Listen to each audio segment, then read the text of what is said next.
Now we have to be continually look over into the reinforcement algorithm. So now we have to see what is the definition behind the reinforcement algorithm. So the reinforcement learning is an agent. So already we know what is the term of that agent. The agent may have a little bit activity of the sensors, and it may have that certain process. That process that has to be transferred to that accumulators. So the actuators, make that real sense with that environment. So the agent must accept that data. That means it has to sense that environment and then entirety, and it has to learn that environment, and it has to behave according to that environment, and also it has to be performing that certain actions on seeing the results. So this is called reinforcement learning algorithm. So I may say one simple example.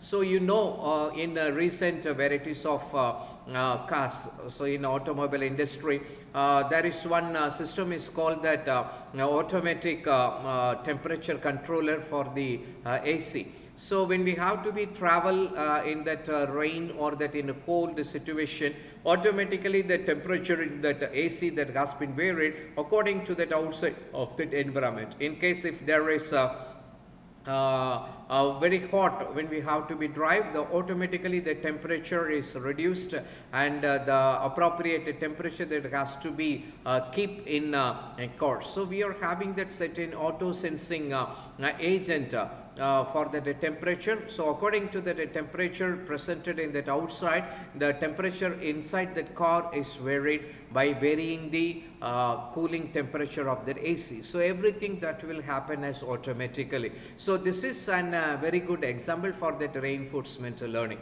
So it's having that certain task. That means first, learn how to behave successfully to achieve the goal while interacting with an environment. In meanwhile, the goal of that agent that should be learn an action policy that maximize the total reward it will receive from that any starting state. So on the consecutive slides, we have to be see how the reward that has been given when we have to be achieve one goal. So the thing is, the goal of that every activity of that agent that should be learned, and it should have that certain action policy in order to maximize the rewards. So this is that primary task of the reinforcement learning.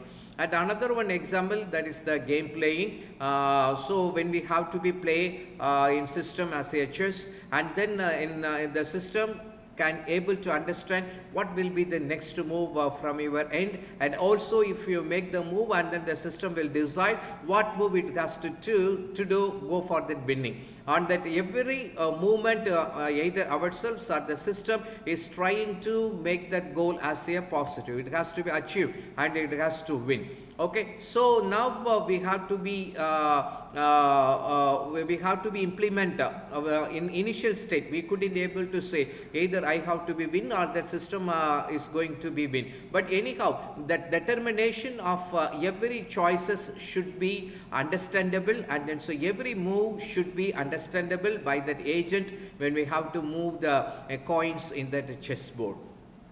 And meanwhile, we have to quickly see what will be the applications of the reinforcement learning.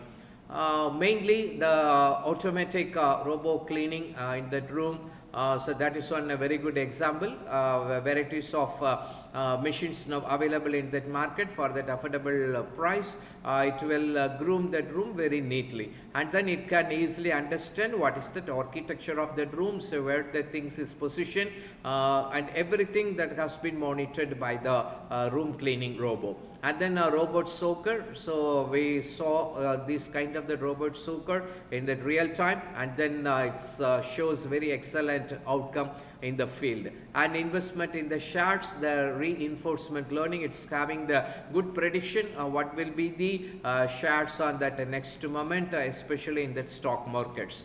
And modeling that economy through that rational agents So either that economical boom will happen, or that a recession may be happen, and what will be the GDP growth on that next years, everything can able to be predicted by the present scenarios. And we have to be make that certain training component like simulators, how to fly in the helicopters and all, and we have to be go with the scheduling the plans for the destinations or the completion of that projects.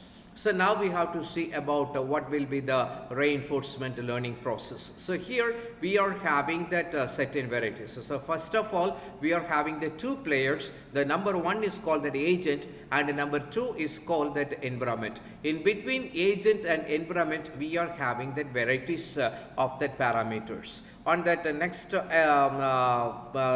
video, we are going to see about what will happen at that state, and what is that reward, what is that policy value, and then so action value.